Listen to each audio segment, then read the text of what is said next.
Alright folks, welcome to episode 4 of bulking season. And before we even begin, I want to give a big shout out to my camera person. This wouldn't be possible without her, and she also happens to be my fiance, so thank you honey, you're awesome. Now, this is the last day of the first week of bulking. So, I want to talk a little bit about my feelings, about how everything is going. And the first day was extremely tough when it came to food. As I said, I felt sick. I felt like I wouldn't be able to do this day after day. But the second day was alright, third day even better. And by now my stomach has actually probably expanded already. So I don't feel like I'm overeating anymore, even though I'm eating a lot more than a week before. So far I've gained 1 kilo, that's 2 pounds, which is mostly water weight because it's impossible to gain muscle tissue this quickly. It's probably all the water that's drawn into your body because of the amount of carbs that I'm eating, but that's still fine, weight is weight, right? So let's keep going. Tomorrow, week 2, I'm gonna start taking the supplements. So I'm gonna skyrocket like 3 or 4 more pounds, and we're gonna take it from there. It's gonna give us a head start, alright? Now, the next week, I would like to talk about my training plan in detail. And today, I'd like to talk about the big picture, about the long-term or the longer-term plan. As I said in episode 1, by the end of January I want to lift as heavy as possible. Possibly push my maxes 20 to 50 pounds up.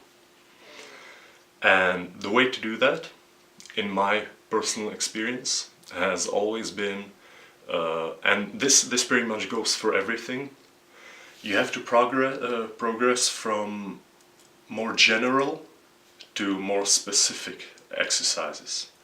And how can I explain this? Let's say you're a sprinter and you want to do a sprinting meet, a sprinting competition in 6 months.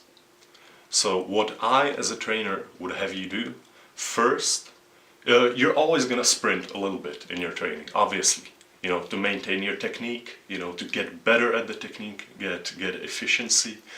But first, I would have you do power exercises like squats. I would make you do them as fast as possible, come out of the hole as fast as possible. I would have you do box jumps. I would have you do some core work, some assistance exercises, stability and stuff like that, but mostly power. And we would build up the power in your legs over the first 4 months, and as we approach the competition, I would have you sprinting more and more. Perhaps 2 months before the competition, I would have you do parachute resisted sprints. I would have you do variation. I would have you do a little longer tracks, a little shorter. Perhaps we would focus on just the start, just the explosion in the beginning, and then as we come closer and closer to the competition, you would just do sprints, just exactly what you will do at the competition. And let's take that comparison, bring it back to powerlifting and bodybuilding. So now I'm doing a huge amount of volume. And I mean, I squat 3 times a week, I deadlift 3 times a week, I do a lot of variation, I do a lot of assistance exercises, and I don't go as intense. Because if you have huge volume, you can't have huge intensity. You can't max out every day. You would burn out, you would get injured. So what I do now is I actually took a step back and I increased the frequency and volume, but I decreased the weights. So I'm lifting less, but I'm lifting more often. So I will get more proficient at the exercises, and also I will build muscle, which is the goal.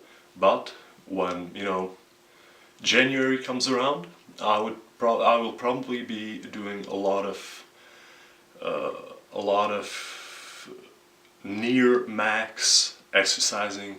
By that I mean, I will try to max out slowly all of my lifts, and then end of January or start or mid-February, I'm gonna push as hard as possible for all the maxes. So that's the big picture. All right, what's next? Yeah, that's basically everything I wanted to say.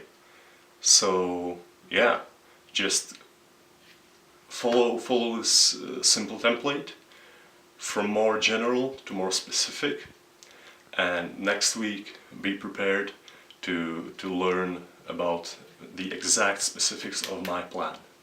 Alright, till next time.